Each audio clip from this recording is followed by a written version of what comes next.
Hello everyone, today we are going to see the topic recurrent selection.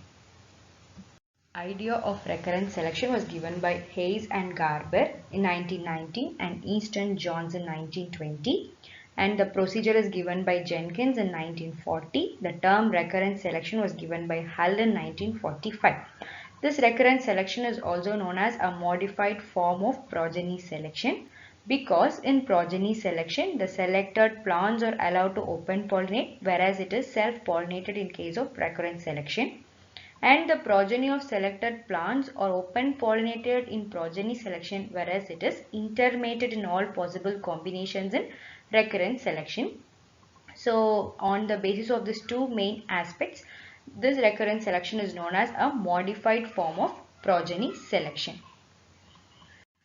This recurrent selection is of four types, that is simple recurrent selection for general combining ability, recurrent selection for specific combining ability, and reciprocal recurrent selection. Steps in recurrent selection. First, a base population. It is an heterozygous population. It may be open pollinated variety or synthetic variety, a double cross or a single cross. From this base population, a superior plants are selected and they are selfed. The seeds from the selfed plants are allowed to grow in the next season, and among the progenies they are allowed for intermating. Then the intermated seeds are bulked together in equal quantity. So this completes the original selection of recurrent selection. Then the bulked seed is used for the next cycle of selection.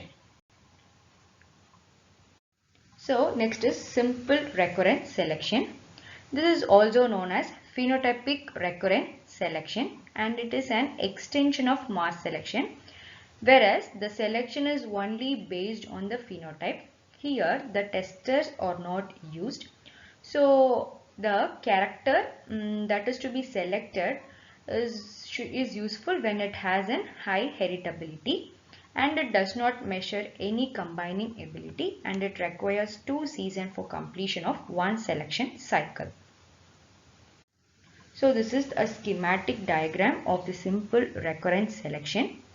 In the year 1, a superior plants are selected based on their phenotype, and they are allowed to self-pollinate, and their seeds are harvested separately.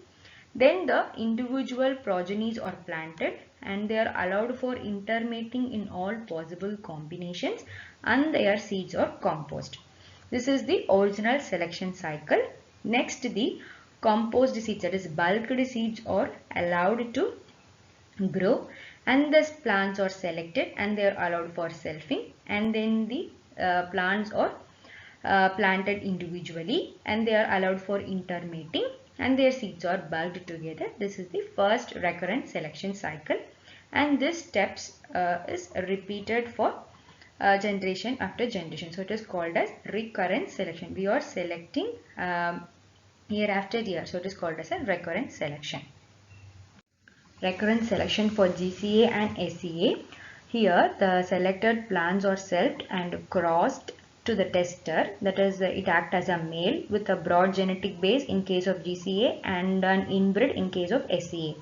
Then the selfed seeds are harvested separately for planting in the third year. Okay, but in the second year, this plant cross tester progeny used for conducting a replicated yield trial in and in which the superior progenies are identified.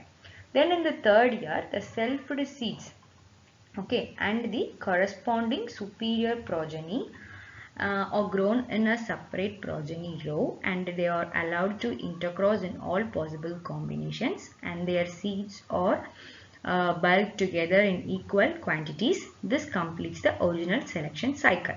Then the bulked seeds are used as a source of base population, and from here the plants are selected and they are selfed and they are closed with a tester with a broad genetic base, and then it is allowed for the replicated yield, that is the base population, the tester cross is allowed for the replicated yield trial, and in the 6th year the cell-free seeds are grown and they are allowed for intermating. This is the recurrent. This is the second recurrent selection. So this continues. This is the same procedure for both GCA and SCA.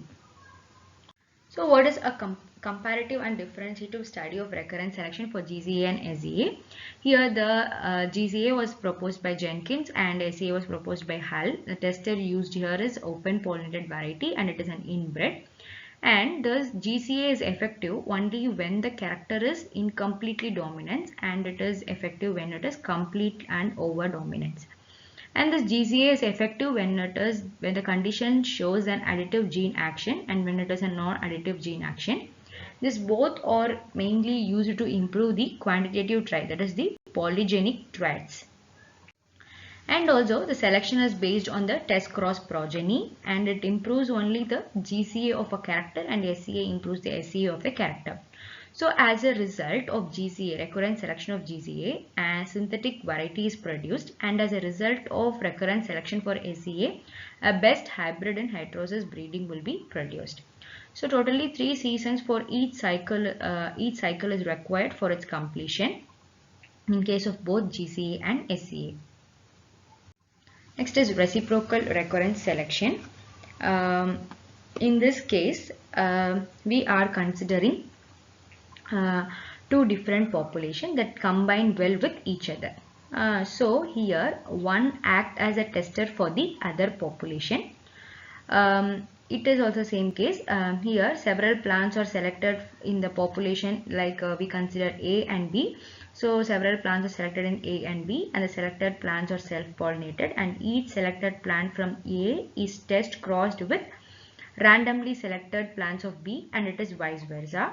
So the test cross progeny and the self-filled seed from each selected plants are harvested separately. So then the separate yield trials conducted for test cross progenies for population A and B, and superior progenies are isolated. Then in the 3rd year, the self-filled seeds from the year 1 are allowed to grow, and all possible intercrosses are made, and the seeds from all test crosses of the population are mixed together in equal quantity, and the same cycle repeats. So this is called as a reciprocal recurrent selection.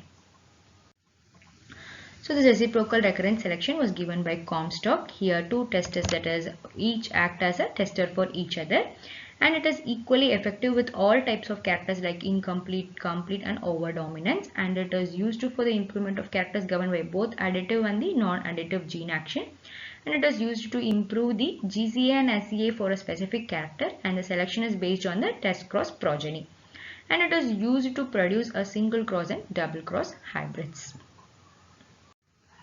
Advantages of this recurrent selection: that is, it is a very important method for population improvement, and it helps in increasing the frequency of superior genes in a population, and it also helps in maintaining a high genetic variability in a population due to repeated intermating of the heterozygous line. So this repeated intermating results in the breakage of repulsion phase linkage. So only the selected plants are allowed for intermating. So selection is based on the test cross progeny. Disadvantages: not used directly for the development of a new variety. So it results in a population improvement, that is producing a perfect line for hybridization program. So, and it also involves a lot of selection, crossing and selfing work every time. Okay, so selfing may lead to loss of some genetic variability. Many recurrent cycles are required for the population improvement program. Thank you.